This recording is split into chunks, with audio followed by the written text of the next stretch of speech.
Jesus Christ did not deal with that at the cross. He's going to deal with that when he comes back. So this man, he was not blind because of the guilt of any of his parents or himself, but he was blind because of the consequences of sin, which is evil in the world. Because we know that God did not create any blind person, but because of the evil that is in the world, the man was blind. It was not because of the guilt. So we must always look at this twofold of sin: guilt and evil. The cross deals with guilt. When I do wrong, I have guilt, I can ask God to take it away and to forgive me. That's what the cross does. So Jesus here is saying that this man is not blind because of the guilt of sin, neither of his parents or himself. Now let us come back to the issue of healing.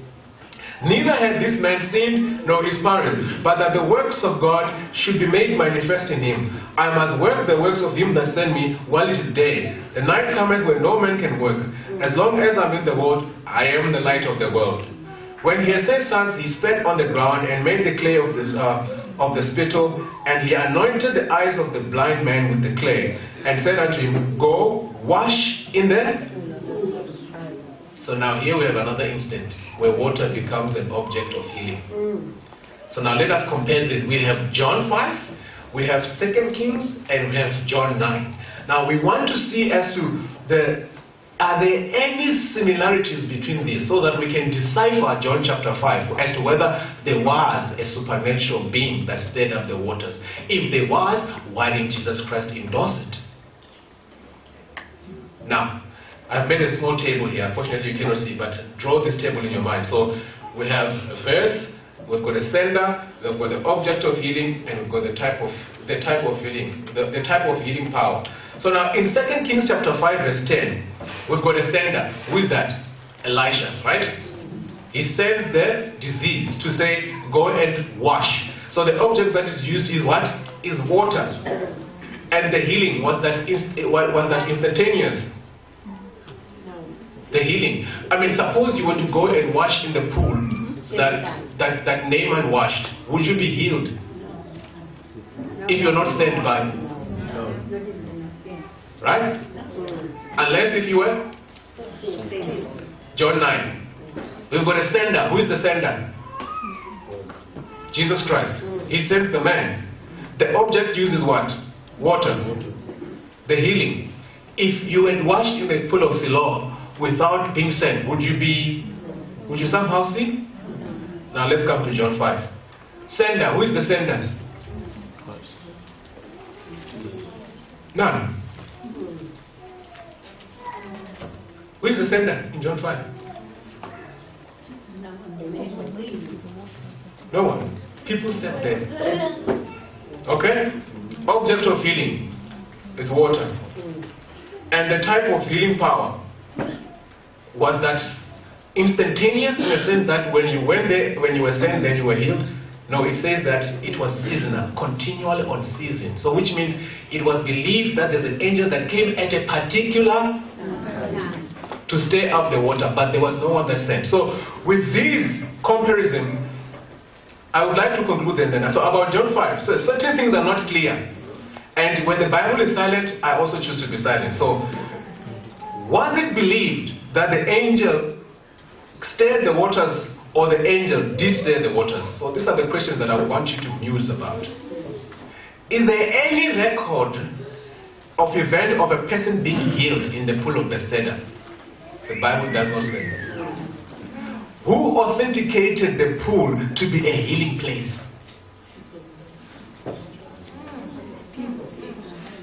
Okay? The Bible doesn't say.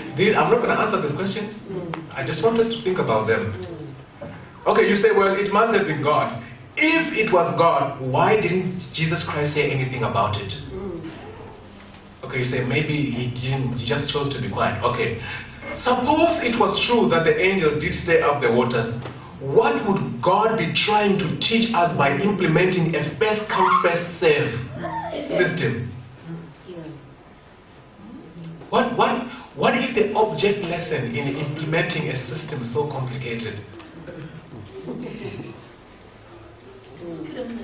Exactly. How does that reminisce with the character of God? Okay? So, what does this kind of healing system say about the character of God? Because we stand to defend the character of God. So if we find a verse that does not harmonize with the character of God, we must begin to question it. Because God does not change. Malachi chapter 3, verse 6. Is it 3 verse 6? I stand to be corrected. God does not change. So what are we learning? What object lesson is there in implementing such a system of healing? The Bible does not say anything about God authenticating that this place is a place of healing. I'll leave that to you to think about.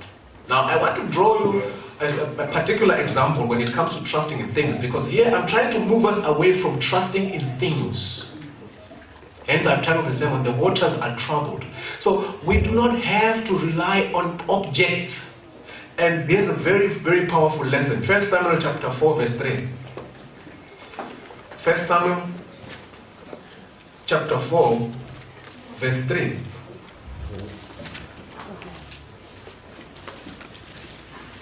First Samuel chapter 4, verse 3. And when the people were come into the camp, the elders of Israel said, "Wherefore hath the Lord smitten us to the day before the Philistines? Let us fetch the ark of the covenant of the Lord out of Shiloh unto us, that when it cometh among us, it may save us out of the hand of our enemies." So they were in a war situation. They say what? We are losing because we don't have what? The ark. Okay? Now pay attention. 1 Samuel chapter 4, verse 6. And when the Philistines heard the noise of the shout, they said, "What meaneth the noise of this great shout in the camp of the Hebrews?" And they understood that the ark of the Lord was come into the camp. Verse 10. Jump to verse 10. And when the Philistines fought, and Israel was smitten, and they fled every man into his tent, and there was a very great slaughter, for they fell of Israel 30,000 footmen with the ark. What did they do? They trusted not in God, but they trusted in an object. And that is the problem. You see, pilgrimages and relics is the identifying mark of paganism. You have to be in a particular place for God to hear you. That's not Christianity. I don't have to go to Mecca. I don't have to go to Moria. I don't have to go to the Vatican. I do not have to be in a particular place. I do not have to come to the temple so that God can hear my prayer. Wherever God has fixed my dwelling, He encompasses me and He hears me when I pray. Yes, God might instruct you to perform a ritual, to say go around the world 7 times, but there's a sender.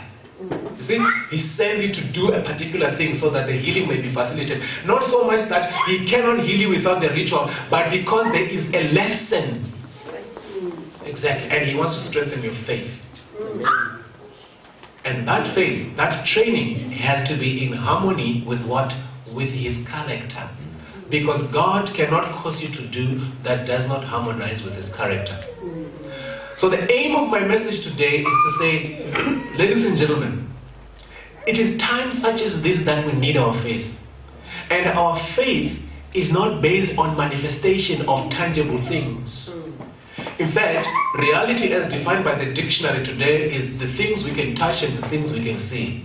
So I ask, is God real? Can we touch Him? Can we see Him? So then the definition of reality is wrong. In fact, reality is the things which we cannot see. There is a real world out there that we cannot see. In fact, oftentimes when I'm caused to feeling depressed and everything like that, I remind myself, there's a greater reality beyond my feelings. Sometimes we see the world in the way that we are shaped by our society, and we think that it is what it is. It is what we see right now in front of us. No, God is not confined in our experience. God is greater than that. Do you know that God is involved in the choosing of presidents, even in the choosing of the popes? Have you been there? Yeah. No, you've never been there, but God is there. Have you been behind the sun? No, we don't know what's going on in there. Have you been in other fallen worlds? So how dare we confine God within our small experience? Here we are so depressed, thinking that, oh God, you do not care. That's Job. He says, no, God. And what did God say? Did God come and say, oh Job, I'm so sorry? He says, give up thy loins and stand as a man. Where were you when I created the foundations of the world? He's trying to say that I rule according to a strict principle of justice. And if I'm just, I have to be just to Lucifer also, because my character is just. You see, we should not confine God. God is great. Amen. God is great. He's a personal God, yes, because he walks down in the cool of the day in the garden. See? Amen. And when we fall, when Adam and Eve fell, did they run to God or God came to them? Because it is his principle. The great one is the servant. So that is our God. He's a personal God, but we should be careful in not confining him in things and not claiming that particular things are holy. Or a certain pool somewhere, or that particular thing. Don't touch that, or touch that, it has some virtue. In fact, it is the identifying mark of the Catholic Church. In fact, there are bones of the deceased that are stored in the church, and they are said to be called the incorruptibles. If you touch them, you receive virtue. Dead bones.